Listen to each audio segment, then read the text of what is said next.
The Winter War by Priscilla Shirer with Gina Detweiler, chapter 41 through the night. The warriors on the ground couldn't see what had happened to the two dragons, only that they disappeared from the sky. The fortress had renewed its attack with the lava catapults. Huge fireballs streamed into the night sky and smashed into the sky pod, causing a shower of burning rock to fall all around them, setting trees on fire. With every strike, Ivy wondered if Xavier, Manuel, and Evan were okay. She wished she could see them, but she just had to hope that Ruach was taking care of them.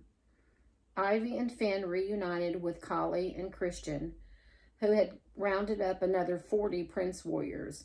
They now totaled about 100 altogether, a fraction of their number from the battle at the bridge. Ivy tried not to let her discouragement show. She rallied the warriors to prepare themselves for the battle, assuring them that victory was theirs as long as they stayed strong and stayed together. She hoped she was convincing. She was having a difficult time convincing herself. It was dark and cold, and to make matters worse, a storm had rolled in, bringing fierce winds and snow that whipped through the trees and cut into the warriors' exposed faces. "At least it's putting the fires out," said Finn, still trying to stay positive.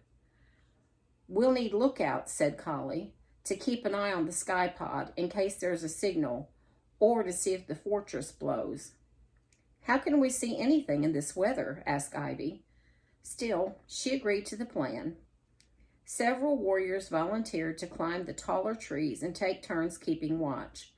Ivy told the rest to take turns sleeping if they could, but to keep their shields and swords ready just in case there were still snakes around. The remaining prince warriors huddled together for warmth, raising their shields to buffer the wind. Between the rumbling of the storm and the fireballs hitting the sky pod, it was going to be hard for anyone to get any sleep.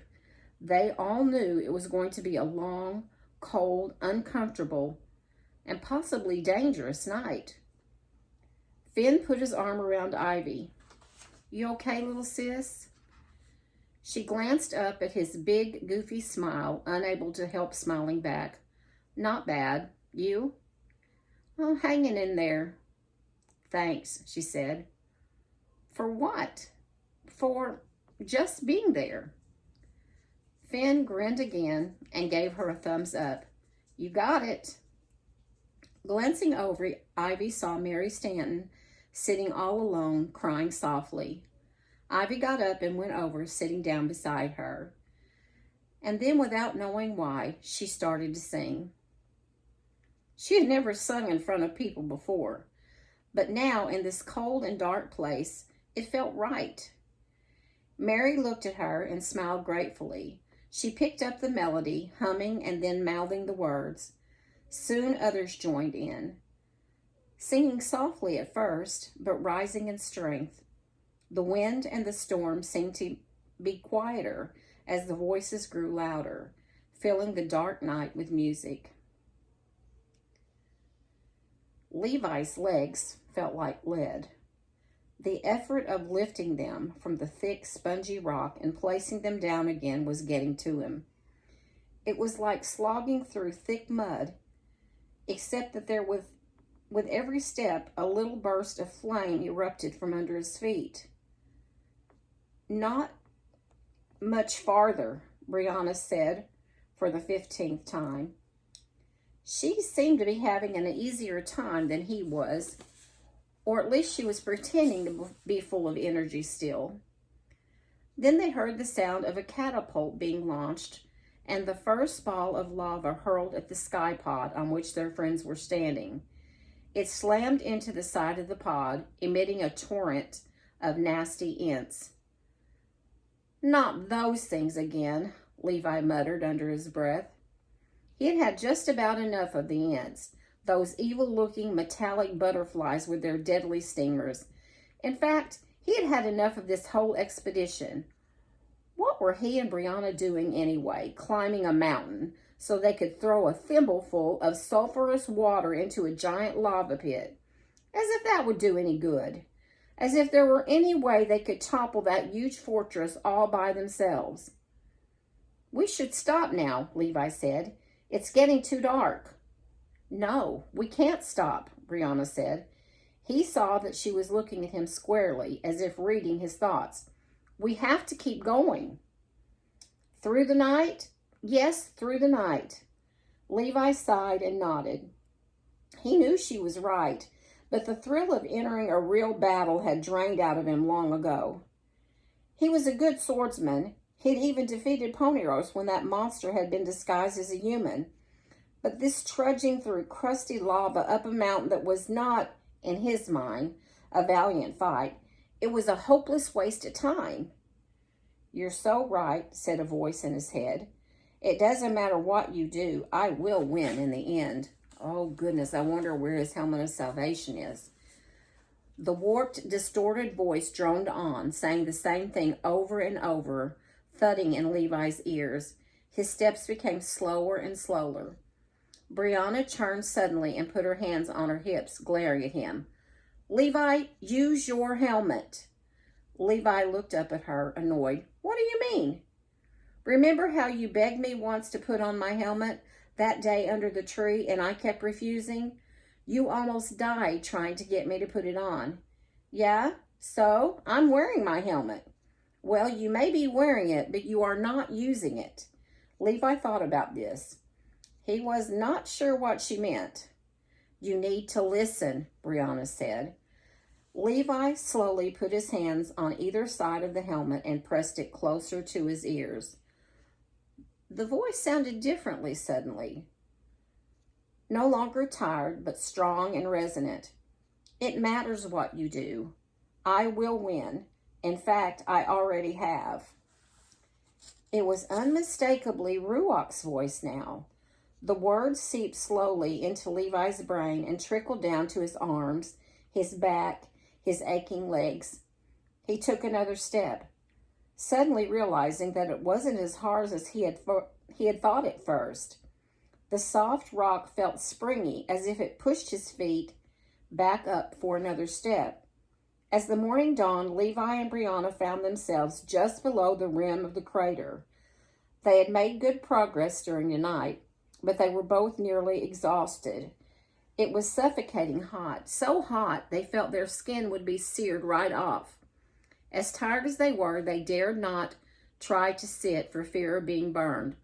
Only their boots seemed to be fireproof. Stay here. I need to go up farther to see what's happening, Levi said. The rim dropped steeply toward the lava moat that encircled the tall obsidian pyramid, whose point seemed to pierce the red and black sky. Lava forgers crowded the steep slope leading up to the fortress, working the catapults. Levi could see now that there was barely anything left of Xavier's sky pod at all. Above them, the bone breakers circled in pairs, gliding on their huge wings, buffeted by the warm air rising. Levi contemplated what to do. The lava moat was very far below the fortress, much too far, he thought, to do any damage to the fortress itself. If he wanted to bring down the fortress, he'd have to get the water pots into the lava pit inside. That was going to be trickier. To get into the fortress, they would have to cross the moat. But if they used the obsidian bridge, they would be seen by the lava forgers and the bone breakers. They'd never make it. Okay, Rue, he said to himself, show me how to get in there. Levi held up the glimmer glass. As he peered through, something began to appear, a fizzy, shimmering light. Sparks! The light took on shape, a walkway of sorts, a bridge that led from the rim of the crater and went up at a diagonal all the way to the tip of the pyramid, over the heads of the forgers with their cannons. He knew there was a hole at the top, and that hole was directly over the lava pit. Levi slid back down to join Brianna. We need to get to the top of the fortress. We can drop the pots in the hole up there, and Ruach's given us a bridge. Won't the bone breakers see us? Maybe, I'm not sure. But the bridge is invisible. Invisible? You can only see it with this. Levi held up the glimmer glass.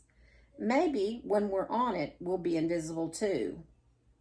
Okay, Brianna said, still uncertain. But Levi, if we drop the pots, what then? Levi took a breath and shrugged. I'm not sure. We'll cross that bridge when we get to it. He chuckled at his own joke. Brianna smiled, although there was fear behind her eyes. Stellar. You might not be able to see the bridge either, so just stay with me. Here. Brianna pulled the root from her pocket. It seemed to stretch, elongating. She wrapped one end around her waist and handed him the other end. Levi took it. That way I won't fall off or something. Levi nodded and wrapped the end of the root twice around his palm. Somehow being connected to Brianna this way made him feel more secure. He led the way to the rim, climbed up, and quickly jumped onto the invisible bridge. It held him, even though he could see all the way down to the sloping rampart and the ledges where the lava forgers were working the catapults. Brianna hesitated, but when she saw Levi was being supported by virtually nothing, she jumped up after him. Seems like we've done this before, she said with a little laugh. She stayed close to Levi as he sprinted up the walkway toward the sheer dark wall of the fortress.